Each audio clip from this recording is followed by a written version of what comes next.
இப்ப ஸ்ரீயுமே NEET exam படிக்கிறதுக்காக first கிளாஸுமே attend பண்ணுவா. ஆனா ஃபர்ஸ்ட் கிளாஸ்மே அவளுக்கு ஒண்ணுமே புரியாதனால ரொம்பவே பயந்து போயிட்டு பெஞ்ச் கடையில ஒளிவா. இதை பாக்குற அந்த சாருமே எதுவுமே சொல்லாம அங்க இருந்து தனியா போயிடுவாரு. இப்ப ஹாஸ்டலுக்குள்ள வந்தா அங்க பார்த்தா அவளோட ஃப்ரெண்டு பயங்கரமா படிச்சுக்கிட்டு இருக்கா. அவ படிக்கிறத பார்த்த உடனே இவளுமே சரி படிக்கணும்னு சொல்லிட்டு அந்த பேரெல்லாம் எடுத்து வச்சு படிச்சா அவளால படிக்கவே முடியல. ஒவ்வொரு பேருமே ரொம்ப வித்தியாசமா இருக்கிறதுனால ரொம்பவே கஷ்டப்படுறா. இப்ப மறுநாள் கிளாஸ் முடிச்சுட்டு கேண்டீன் போனா அங்க இவ மட்டும் தான் சாப்பிட்டு இருக்கா. கூட அவளோட ஃப்ரெண்ட்ஸ் எல்லாருமே புக் மட்டும் தான் ஓபன் பண்ணி வச்சிருக்காங்க.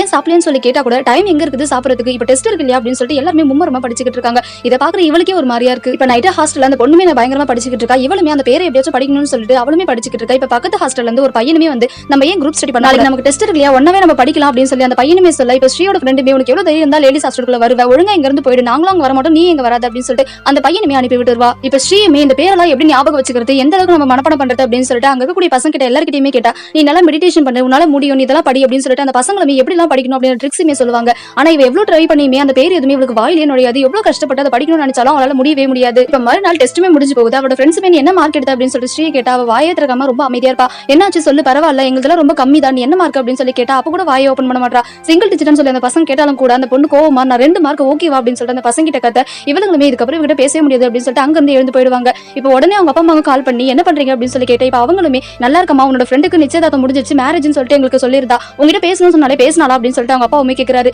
இதை கேட்ட உடனே அந்த பொண்ணு பயங்கரமா அழுதுறா. அவங்க அப்பாவுமே என்னாச்சு இருக்காக அழுவுற அப்படின்னு சொல்லி கேட்டா அவங்க அம்மா உடனே உனக்கு அங்க இருக்க பிடிக்கல உடனே வாமா வீட்டுக்கு, நாங்க வேணா ட்ரெயின் புக் பண்றோம் அப்படின்ற மாதிரி சொல்லுவாங்க. கேட்கிற அந்த பொண்ணுக்கு என்ன பேசுறதுன்னு தெரியல. அமைதியா இருக்கும்போது இப்ப அந்த சாருமே அந்த பொண்ணு இவ்வளவு சைலண்டா இருக்கிறத பார்த்துட்டு என்னாச்சு உனக்கு அப்படின்னு சொல்லி கேட்பாரு. இப்ப அவளுமே என்னால முடியல சார், என்னால படிக்கவே முடியல, ரொம்ப கஷ்டமா இருக்குன்னு சொல்றதை கேட்ட உடனேவே எல்லா பசங்களுக்குமே இப்படிதான் கஷ்டமா இருக்கும். ஆனா அதுக்காக விட்டுட்டு போக மாட்டாங்க. உன்னால முடியும், நீ நம்பி படி, உனக்கு படிக்க புரியல அப்படின்னா பிராக்டிகலா அதை ட்ரை பண்ணி பாரு, கண்டிப்பா உனக்கு புரியும் அப்படின்னு சொல்லிட்டு அவர் எடுத்த அந்த சப்ஜெக்ட்ல இருந்து ஒரு செம்பருத்தி பூவுமே அந்த பொண்ணு கிட்ட கொடுத்துட்டு போவாரு. இப்ப அந்த பொண்ணுமே அவர் நடத்தின மாதிரி அதுல என்னென்ன இருக்கு அப்படின்னு சொல்லிட்டு பிராக்டிகலா அந்த பூவுமே ஒண்ணுண்டி பார்த்து அந்த ஒவ்வொரு நேமையுமே அவ எழுதி வச்சு இப்ப ரொம்ப ஸ்ட்ராங்கா நான் என்னால முடியும் அப்படின்னு சொல்லிட்டு படிக்கவும் தொடங்குறா.